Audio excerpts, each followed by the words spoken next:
There we go. Hey! Hey, we're back. There it is.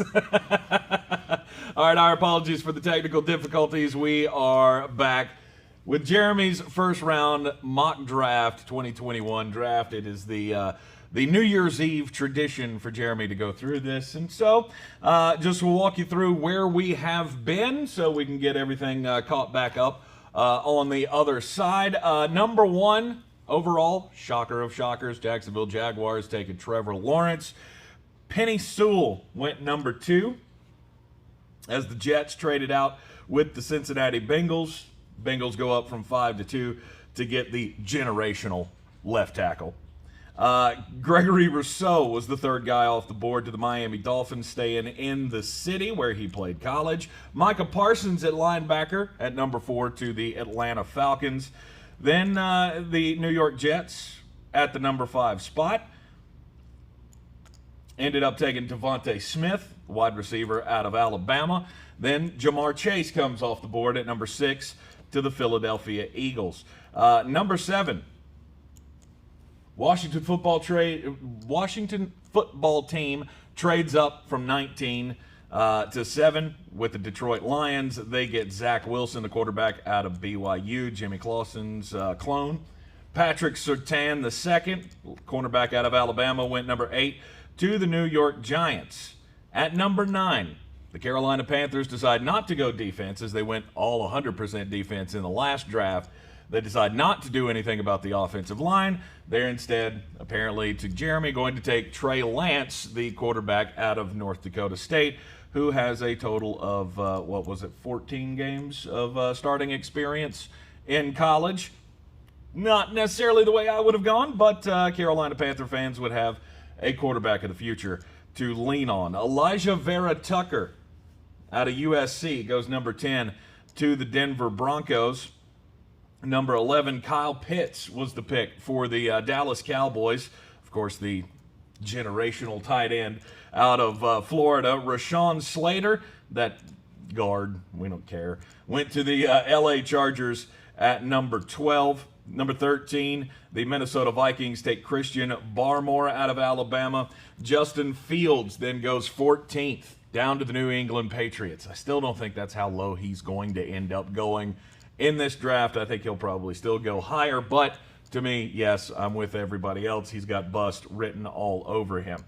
J.C. Horn, the cornerback out of South Carolina, goes number 15, to the San Francisco 49ers. Jeremiah Owusu-Koramoah, how's that? No stroke that time, as he comes off the board at 16 to the Las Vegas Raiders. The Arizona Cardinals beef up the secondary with Caleb Farley, the cornerback out of Virginia Tech, who did opt out this season.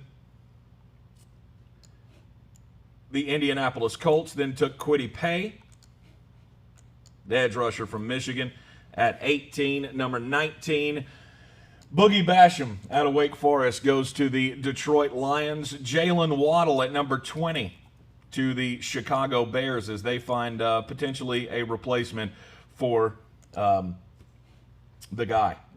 His name just went out of my head. Allen Robinson, thank you. Yes. Then number 21, Alex Leatherwood, the offensive tackle out of Alabama, goes to the Jacksonville Jaguars. Now, number 22, we've worked our way down to Xavier Collins. Anybody else surprised that the one that shut this whole building down was the Jacksonville Jaguars? Nope. In between, it was the Browns and the Jaguars. And that's when the building went, no. Right. Y2K in 2020. Xavier Collins, the linebacker out of Tulsa, he is a turnover forcing machine. A lot of people have him as the best linebacker in college football this year. He is probably my favorite player in this draft. This is a guy that can do a little bit of everything. He fits in Cleveland. Cleveland needs to replace some pieces up front. Mm-hmm. Christian Barmore would be ideal for them. Unfortunately, he's not going to be there. Mm-hmm. Xavier Collins is just one of those guys that does everything. I think he can be a pass rusher. I think he can be an every down linebacker. He's just a dog. And that's I would love to give you some great. This is what he does well. This is what he does everything well. Mm-hmm. And I'm not going to say he's I'm not going to say he's going to be a 10-time Pro Bowler, but he's a guy that I absolutely see as a starter in this league for a decade. Does it concern you, though, that he played at Tulsa and Nope. played against inferior competition? Sure doesn't, because he played well against Cincinnati. Cincinnati, who has high-level talent. Mm-hmm. This is, I mean, he's real good. And he's got his story's incredible. He had virtually no offers coming out. He went to a JUCO for a year, and then this is a guy that played quarterback in high school. He's incredibly talented, loves the game. This would be a great pick for the Cleveland Browns. All right, number 23, the Miami Dolphins, now on the clock. Well, I said that I couldn't figure out a way that Travis Etienne would not wind up with the Jets. Mm-hmm. In this mock draft, I found a way. He winds up with Miami Dolphins before the Jets pick. Yep. The Dolphins are terrible at running back. Yep. You know, there's some combination of Jordan Howard, who's no longer on the team, Matt Breida, Myles Gaskin, just a bunch of nonsense. Salvon Ahmed. Ugh. Patrick Laird. Mm-hmm. They needed every down running back. Travis Etienne's the best every down running back in this draft. Yep. He has worked on his hands. I mean, this is a guy that couldn't catch at all when he got to Clemson. Now he is a tremendous asset out of the backfield. Mm-hmm. They run him out as a wide receiver. This is if you're committed to Tua, which in this exercise they are, you have to find a way to get him more weapons. You got Greg Rousseau as a pass rusher earlier. You get Travis Etienne here. I think this would probably be a best case scenario for the Dolphins. You wind up with the best running back in the draft, and it's not all that close. I think he's going to be great at the next level. I do as well. He's going to be a hell of a pickup for somebody. And here you go. Miami Dolphins continued the arms race in the AFC East. They just have so much draft capital that you can afford to do things like this. Yep. I mean, that's why when you go through a rebuild like this, adding picks, Travis Etienne's a luxury. They don't necessarily. I mean, they could get by with Myles Gaskin. Mm-hmm. They have bigger needs. Mm-hmm. This is a luxury that will make their offense markedly better. And it's also one of my favorite picks in the first round, which is sad because it's a team in my division. At number 24, the Baltimore Ravens come in, and they don't need a running back. No, they have about 80 of those. You know what? They could use a receiver because they don't seem to have many of those. They could use a receiver. They could also use an edge rusher. Yeah, we're going receiver. Terrace Marshall. This is another guy that I'm not completely convinced on, but LSU has just been receiver U lately. Mm-hmm. I mean, I don't love the tape on this guy. I really don't. I don't love the fit with Baltimore. I don't. But here's what Baltimore does. They've done this every year for pretty much as long as I can remember. There's always a guy that falls, mm-hmm. and they're the landing spot. Mm-hmm. Jalen Waddle, you know, this is probably his floor. Does he fit there? No, not really, because he's pretty much the same exact guy as Marquise Brown. Terrace Marshall is not. Terrace Marshall could, you know, he could have a role as a blocker downfield. Mm-hmm. I could see him as the one high receiver in those two tight end, two running back looks that you see so often out of Baltimore. Mm-hmm. If he doesn't go here, I could see him falling out of the first round. Because I think he fits a very specific offense. He doesn't do anything. He's not tremendous at anything. He's kind of he reminds me a little bit of Jarvis Landry, to be really honest with you. Because you look at his body type and you don't necessarily think, oh, that's a road grader blocker. No, he's just a dog. That's what he does. Mm-hmm.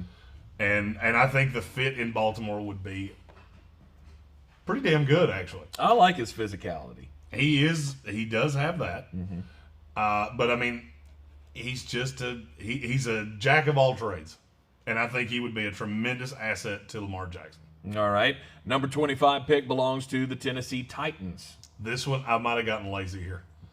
Okay. This dude reminds me of a guy that used to play for the Tennessee Titans that went to the same school. Joseph Asai. He reminds me so much of Brian Arakpo. I can't get that out of my head. Okay. I think this is one of the worst pass rushing teams in the NFL. Mm-hmm. And so and there's a lot of discrepancy on Asai. Some people love him as much as I do. Others think he's a late second round pick. Mm-hmm. I don't see any way a guy that can get after a quarterback the way this guy can last that long. And I look at Tennessee needing a guy like that.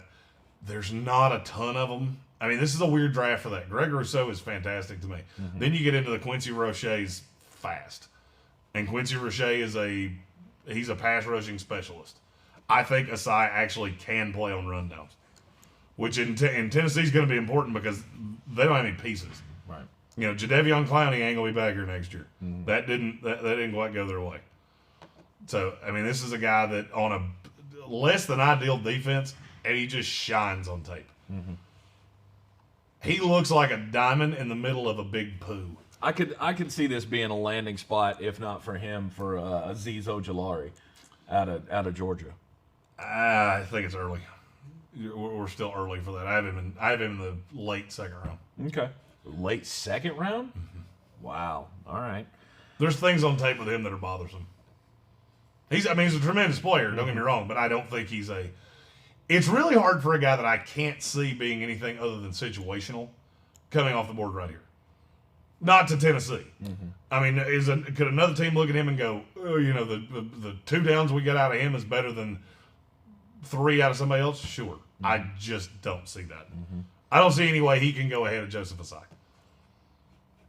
I could see another spot for him coming up next at the 26th pick with the Tampa Bay Buccaneers.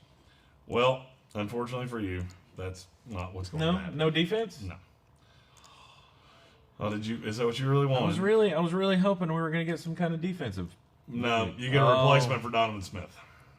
Well, I'll take it. Sam Cosmi is a guy that if he'd come out a year ago would have been a top 10 pick. And I'll be honest with you, it wasn't even the tape that hurt him this year.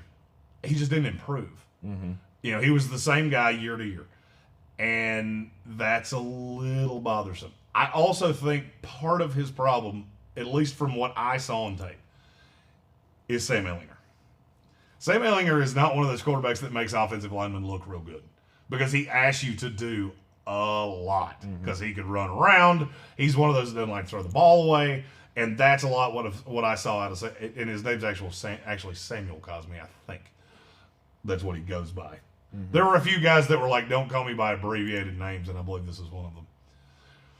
So sorry, Samuel. I boo-booed that one. It's like is it supposed to be Pat Mahomes or Patrick Mahomes? Patrick Mahomes. Patrick. Mom gets after you for that. Right. His dad is Pat. Yep. He's Patrick. Yep. Mama will get after you for that. I think Can we this just call would him be Ricky? I think this would be a fantastic pick for you guys. I mean, I could see it, but I mean, you got another year with Donovan Smith. You're still under that contract for another year. And I don't know, with so much of the defense that's coming off the payroll this year, I mean, because you got to find a way to, get Levante David back for his last contract. I don't think Shaq Barrett's going to be back. I think he's going to be overpriced because they also have to worry about re-signing Chris Godwin.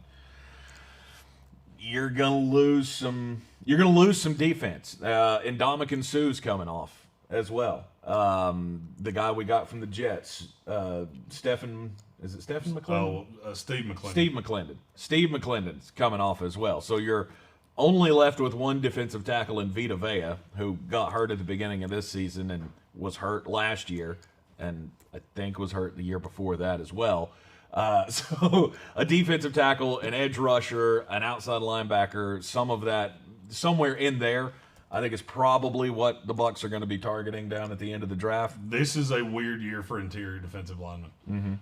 This is another position. Beauty's going to be in the eye of the beholder because there are guys that fit. And I'm just going to keep using Christian Barmore as my example. There are going to be teams that don't see him as first-round pick. There's going to be others that have him in the top 15 because depending on what scheme you run, that's going to matter a lot. I didn't see a fit here for Tampa Bay, and I understand everything you just said is completely accurate. Offensive tackle is a need as well, and I didn't see a player that fit value-wise. I typically won't reach in a first mock draft more than 10 or 15 spots. Yeah. And Cosmi was the best player on the board for me by a lot. Also, what is the one need that they do have currently on defense? Corner. Yeah. And you got a few of them that could fall into this category. Shaun Wade. You've got Eric Stokes from Georgia. I'm forgetting somebody else as well. But there's a few corners that could be at the back end of the first round. Oh, you mean like Asante Samuel Jr. Yeah, he's not a first rounder. He's not a first rounder. He may not be a second rounder. Okay. I mean, I'm a Florida State guy. I've seen a lot of him. The good's real good, the bad's real bad. Okay. So I So think he's Carlton Davis. Yeah. Yeah, let's get another one of those. Yep. No, thank you. Please don't. All right, number 27, belonging to The New York Jets Uh-huh. from the Seattle Seahawks. This is one that you're going to say, oh, wait. Well, if he'll go right there, why didn't we take him? Because he doesn't fit your scheme. This is not a Todd Bowles guy. I do, depending on who the defensive coordinator for the Jets is, think the guy's talented. Just hadn't had the greatest year. Sean Wade. Sean Wade's a guy that's going to go much lower than you think he will because the tape on him has been god-awful. He's so talented. But there have been some times that he does things that just blow your mind. And so, I mean, originally, I didn't have Sean Wade in the first round at all. I just look at the Jets, and with Bryce Hall and Brian Poole, who I think is a good slot corner. I think Bryce Hall's a good second corner. I think Sean Wade's ceiling is a number one. His floor is out of the league in 3 years. Okay. So, this is a boomer bust pick. You can make those when you're making your second, first round pick in a draft. Plus, there's just not a lot here that really. The Jets don't need nearly as much as you think they do. They're locked into a lot of guys that are going to be there. Okay. Oh, you said that like I did. All right, so I mean, what are the Jets' god-awful needs? team. They're not as god-awful as you think they are. Okay. All right, so what are the Jets' needs?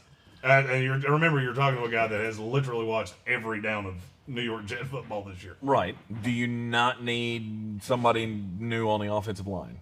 Well, you just paid 4 of them, so good luck with that. Okay. Where are they going to fall in? Okay. I mean, on the offensive line, you're pretty much stuck. You paid George Fant last year, who's the right tackle. Mekhi Becton is the stalwart at left tackle. A couple of the guards have actually been decent. You paid the center. Okay, you don't have a running get back. Okay, who are you going to take right here? Travis Etienne's gone. Yeah. Yes, there is a running back coming very, very soon, but it's not one that I could. I don't see Najee Harris, which we might as well just go ahead and do this because he's next pick. Najee Harris goes to the Pittsburgh Steelers. Okay. Najee Harris fits that grinded out Pittsburgh offense. He don't fit in New York. The Jets need somebody that can be an every down back. I do not see Najee Harris as that. Najee Harris, and this is another one that I got a little lazy because he reminds me of a guy that used to play in Pittsburgh. Name Rashard Mendenhall. It's exactly who Najee Harris reminds me of. He runs hard. He's a great running back, but I think you need another one with him. The Jets don't have that. Plus, I don't think teams that bad can afford to take running backs in the first round. I personally would never take a running back in the first round, ever. I look at this one. Chuba Hubbard's going to go in round 2, round 3. Both Carolina guys are going to go in the 3rd round. There's so many guys that I don't see the Jets taking a guy like that. Now, edge rusher, sure. If there was one here, absolutely, they'd be all over it. Guess what? There's Name not. one. 3-4 D end. If there was one of those here, they'd be all over that. Guess what? There's not. Plus, you have to remember they picked 5 picks from now. So, I think Sean Wade's a little bit of a luxury pick, and he's very boom or bust. But the boom could be real good. All right, number 29. Hold on, Najee Harris. It's not that I dislike him. Okay. I have a problem with Alabama running backs. I always have, and I don't see any of them as complete players. None of them are. I mean, all right, the best one that you're going to give me is Derrick Henry. The man can't catch to save his life. Pittsburgh, they don't really seem to care because they have Jalen Samuels, and they'll just work with it. Benny Snell. Yep. I mean, they have guys. But what Pittsburgh does better than damn near any team in the league is assemble weapons. And this is a between the tackles weapon. What's been the biggest problem with the Pittsburgh Steelers this year? Running the ball. Can't run between the damn tackles. Yeah. At all. This is a guy that would fix that. All right. Number 29, New Orleans Saints. Felt a lot better about this before last night.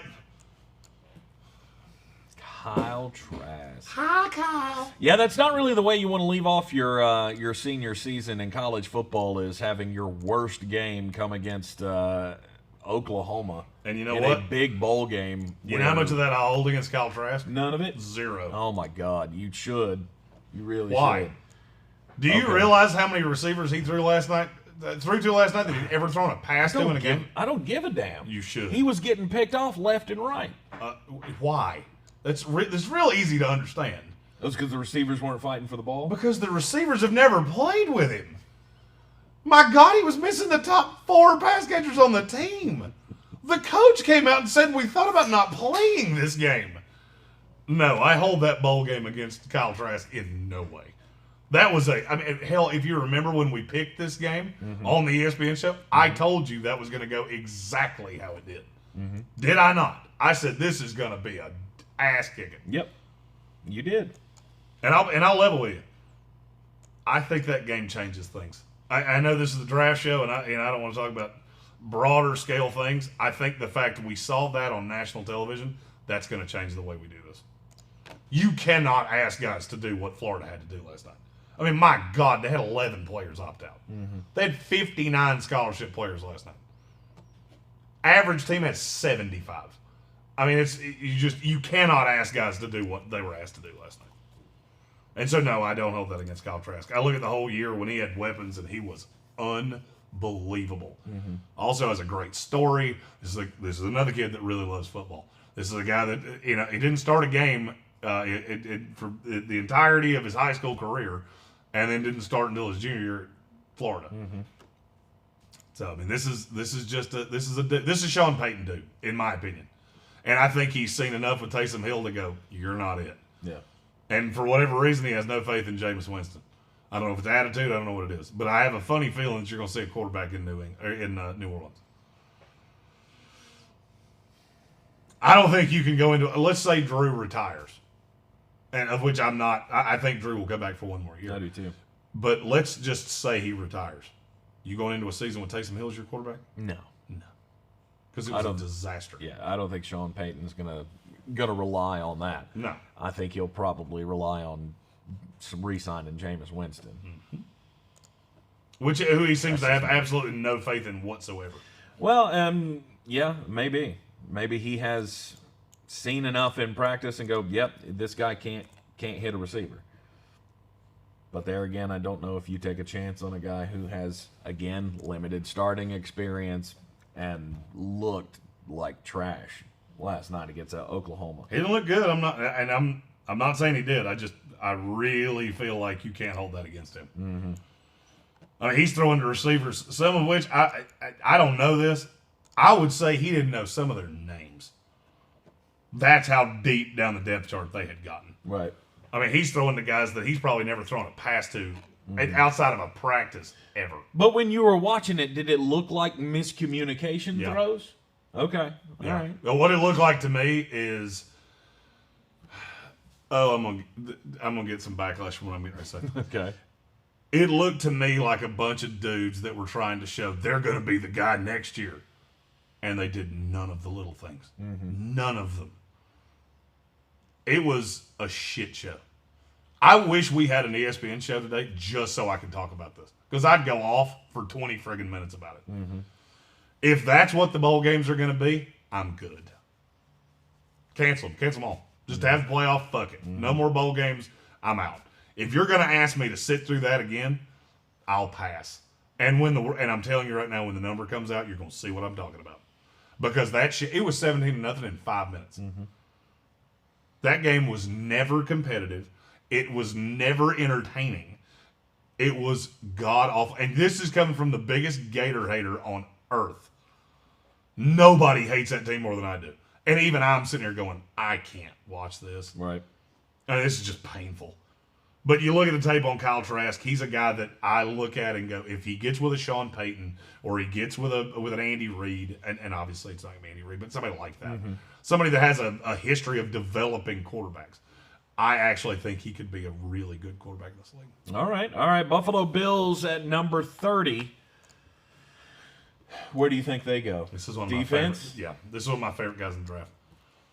I love this kid. Dylan Moses. He's had some injury issues. He gets overshadowed a little bit at Alabama, but he pops on tape quite often. This is a guy that, and I don't say this about Alabama players very often, this is a guy that I think is going to be a better pro than he was in college. Usually it's the other way around.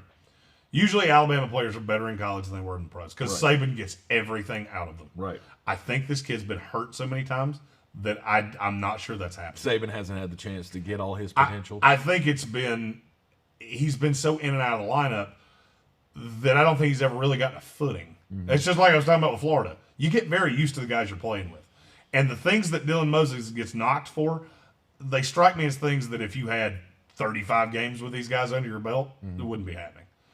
It's a lot of miscommunications. The guy doesn't miss tackles very often. And there is a part of this is a kid that we've known who Dylan Moses was since he was in 7th grade. You know, this is a kid that we knew was going to be an NFL player a long time ago. Yep. And I think he's got some maturing to do. And I'll tell you one other thing. The one thing that scares me about Dylan Moses, I think he's been the most talented player on every field he's ever played on. And I don't know that that's allowed him to develop all the intricacies of playing defense at a high level. If there's a guy that can get that out of him, it's Sean McDermott, who I think of very highly. Leslie Frazier, same way. Yeah. I think that is a kid that, I mean, just think about what they've done with Jordan Poyer or you know, all these other guys that have found a role in that Buffalo defense. Plus, I think the city of Buffalo would absolutely love him because he can light you up. He can when he's healthy. That's the one thing that would concern me is the fact that he's had 2 major injuries at Alabama. And I don't know. I mean, how many times can you expect a Thomas Davis? How many times can you expect a guy to come back from major injury after major injury and be a force, which is what, you know, you don't want to spend number 1 draft capital on a guy who's going to be hurt all the time. Dylan Moses is a guy that I would like better in the 2nd round. I just don't. I don't know if some of these good teams are going to let somebody this talented slide by them. Probably not. You know, this. Plus, this is. I'm going to level with you. This is not a great draft for linebackers. When you get away from, his name just blanked out of my head. Owusu. Owusu and Zaven. Collins, thank you. God almighty. I wanted to call him Zaven Smith for some reason. I knew his first name, couldn't remember his name last name. Right. When you get away from those guys, it gets thin in a hurry. You know, I like Nick Bolton out of Missouri, but he's one of those guys that, and I can't really explain why I feel this way. He reminds me of, now I'm forgetting, Borland, played for the 49ers. Chris Borland. It's exactly who Nick Bolton reminds me of. The guy that quit when he was 21. The guy that played a year. He was really good and then dipped. Right. You know, he didn't want to get hurt. More power to him. I don't hate you for that. He's afraid of concussions, right? But he was also a 2-down player. So with Nick Bolton, that's the reason I have Dylan Moses ahead of him. I think Dylan Moses is athletic enough to play in pass coverage. He just needs to be taught. And having Sean McDermott and Leslie Frazier is a great way to do that. All right, we got one first-round wide receiver left, and we got a team that needs a wide receiver. Are the Green Bay Packers going to pull the trigger this year and get Aaron Rodgers a weapon? Number 31, Green Bay Packers take Rondale Moore. He reminds me so much of Randall Cobb, it's ridiculous. That's not the wide receiver I was thinking You were of. thinking Bateman. Okay, I was thinking Rashad Bateman. I know things. That's all I'm going to tell you. Okay. I saw Todd McShay has him at 10 overall. No, he is not. There are stories about him. I'm not going to relay them because I can't substantiate them. If they're true, he'll fall like a damn rock. That's all I'm going to say because I don't want to spread something that's not. Yep. Character issue? Yep. Okay. Because I don't want to spread something that's not true, but I've been told it by 2 separate people. Okay. Rondale Moore, though, he is an excellent wide receiver. I'd see him more as a second-round kind of a grab. But if what you say is true about Rashad Bateman, then absolutely this is the next best wide receiver on the board. The thing about Rondale Moore is that he is so damn talented with the ball in his hands. He's a guy that I look at with Aaron Rodgers, and I go, how great was Randall Cobb for how long of a period of time? And these two just strike me as the exact same guy. Rondale Moore's a good kick returner, a good punt returner. Just really electric with the ball in his hands in space. I'll tell you what made me think of this, watching how he used Tavon Austin against Tennessee, who is 10% of what Rondale Moore is. But right. I just watched it and went, he seems to be real comfortable with that. Pre-snap motions. Do it. I was going to say, I didn't even remember that Tavon Austin was in the league anymore. He wasn't until he signed with Green Bay a couple weeks ago. I know. But I was just watching that, and that's where this pick came from. I started thinking about it. He seems real comfortable with that. And it spreads the defense. I think you're going to see more of Tavon Austin in the playoffs. And this is a guy that is Tavon Austin on steroids. Not literally on steroids. All right, down to the last pick of the first round, number 32. It's a thing that you don't like. The eventual champions back-to-back, the Kansas City Chiefs. It's a thing you don't like. You're going to say this guy doesn't matter. White Davis. He doesn't matter. He's the best guard in the draft, the best definitive guard in the draft. And Kansas City has had some line issues. I understand they get Laverne Tardif back next year because he opted out this year. I get that. They need to. I mean, that's how bad the interior of this line has been. You got to protect Pat Mahomes. And let's be really honest. What the hell else do you need? What else do you need? I mean, offensively, they're fantastic. Could use a few. I mean, obviously, linebacker has been an issue for the Kansas City Chiefs for, I think, my entire life. I think since it was Derek Thomas, they've had issues at linebacker.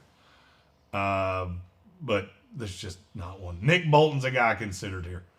Because I could see, they've been, touch and go against the run. I could see them. I just don't see him as I don't see him as a first-round pick. Right. He is not a first-round pick to me. And this is a guy that I have rated. So this is a guy I have in the 20s. But he's a guard, so it's not a premium position, and that's why he falls. I think Andy Reid would run to put this in because this is a guy that could make last year's first-round pick look a little bit more productive. Yep. Because this is a road grader. All right. So the Kansas City Chiefs ended off by taking an irrelevant guard, and I got to keep riding that train. All right. That wraps up the first round mock draft 1.0. The full graphic will be on my Twitter at JGreenESPN. So you'll be able to see every pick, where they came from, and who the pick was. All right. Have a happy new year, everybody. We thank you for joining us. It's finally here. Hanging with us. And I think we had Y2K in this studio about 30 minutes ago. Say, so shit could get weird tonight. Yeah, hanging with us through the technical issues this morning. Follow, like, and share the Sportsocracy on all of the social medias. We will be live with you again next week. Well, no, we'll have Sunday. Sunday, excuse me. Sunday. Right, Sunday we will be back at 11 a.m. with our betting picks for Week 17 in the NFL, as well as all of your fantasy plays, but not that great of a focus on the fantasy since most leagues should be done this year. I'm going to focus on daily fantasy. Oh, okay. Yeah. A lot. Your DFS picks for Week 17. It's one of my favorite weeks to play DFS. Why? I'll explain it on Sunday. Just because of the random people that are going to be playing? I got you. This is where it really helps to know guys that are associated with teams. Right. You got a whole lot of backups playing in Week 17 as the big stars from the teams that don't have anything to fight for are going to be sitting out. So we'll be back with you Sunday morning at 11 a.m. back here on Monday morning at 9 a.m. in the Sportsocracy as well. Be sure to like, share, and follow the Sportsocracy on all the social medias. We'll be live once again from the Wicked Weed studio here in Woodfin. WickedWeedBrewing.com. Go check them out. Drink different. Happy New Year. Happy New Year.